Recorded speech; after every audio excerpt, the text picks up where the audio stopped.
Hello, everybody. I'm Dennis Prager. Welcome to Hour 3 of my show. President of the United States gave the most anti-American speech in the history of the American presidency yesterday.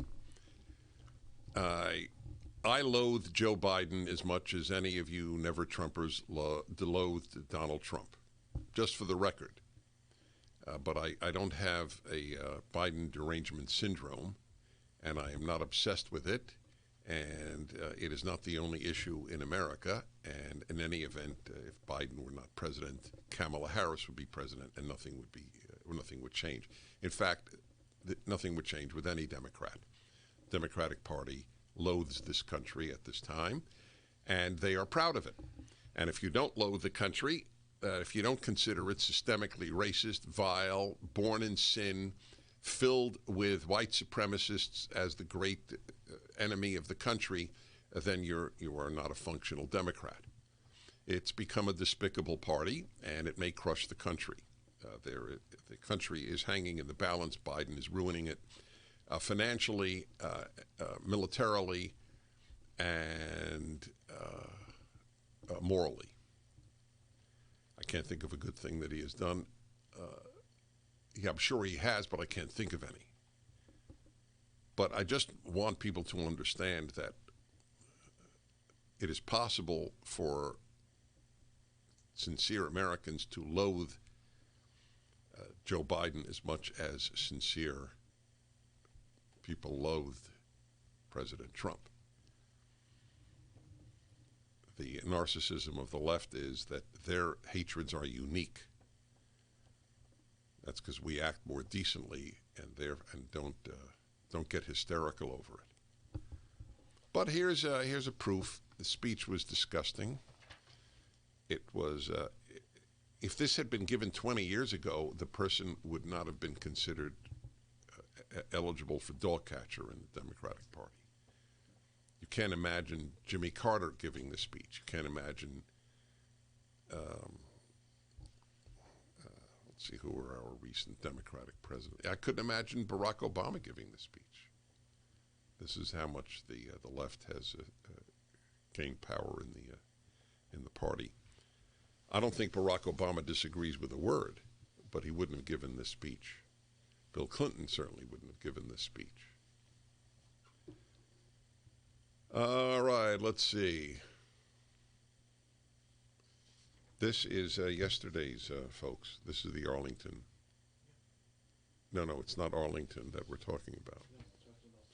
Right, so I'm just commenting on what I have here. There we go. All right. Let's begin here then with the first Biden clip here. Young black entrepreneurs are just as capable of succeeding given the chance as white entrepreneurs are. But they don't have lawyers, they don't have accountants, but they have great ideas.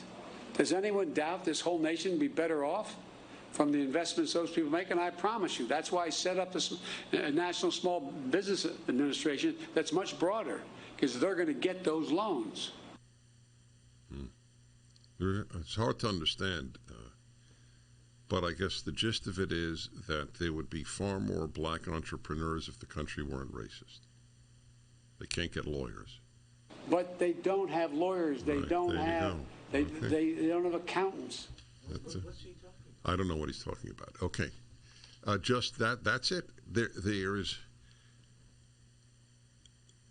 The left has created the scenario that if you're black, you're, with rare exceptions, you are a victim. And all that does is engender hatred. There are no happy people on earth who think they're victims. I have a chapter on victim thinking in a book that I wrote in 1998, 23 years ago. And it says that had nothing to do with what we're going through right now. If you think you're a victim, you cannot be happy.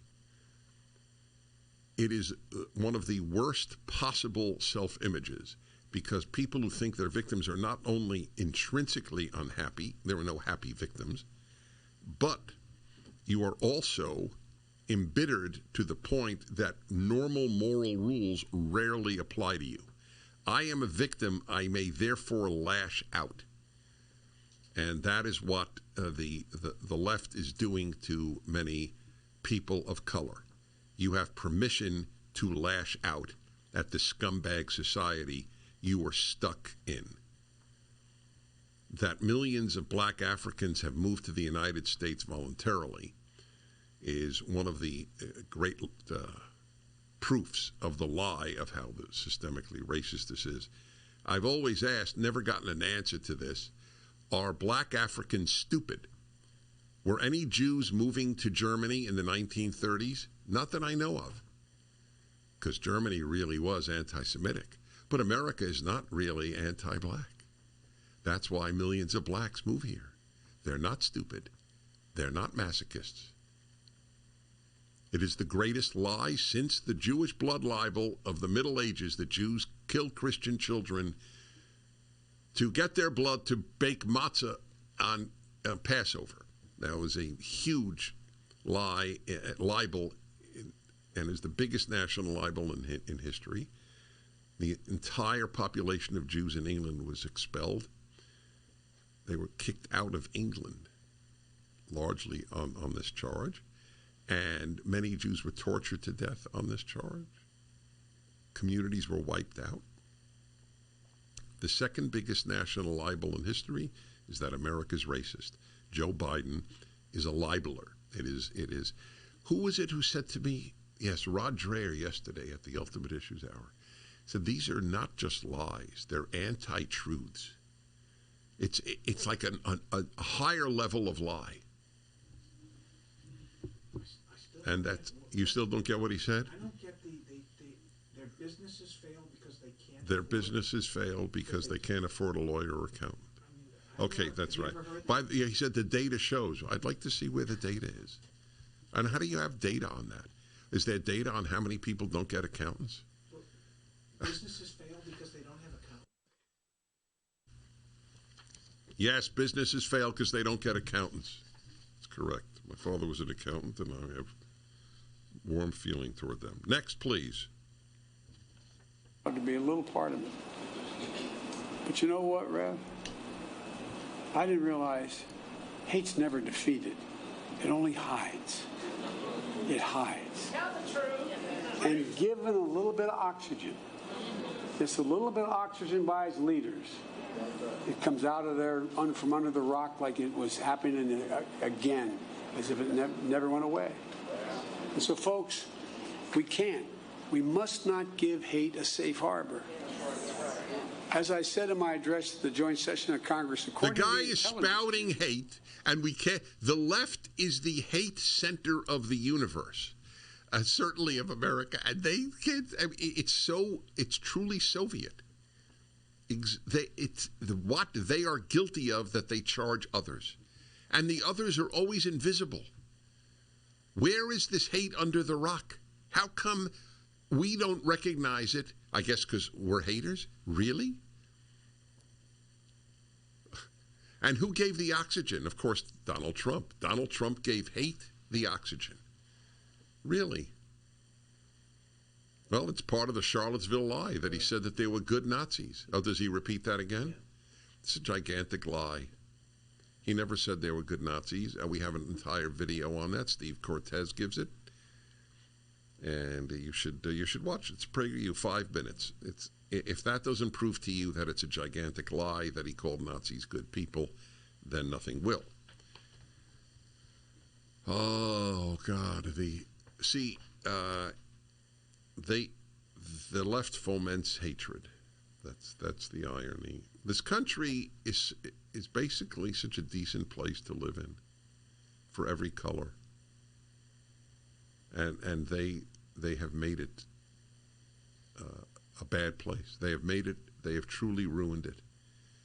Whether it's the ruining by the left and the Bidens, the Biden, Harris, Schumer, Pelosi left, and the New York Times. If they have permanently ruined it, I don't know. I do know that this is the tipping point where we have to fight back. Those of you who fight the bringing in of the 1619 curriculum into your children's school, you have to fight it, and if you lose, you take your children out of the school. The Dennis Prager Show.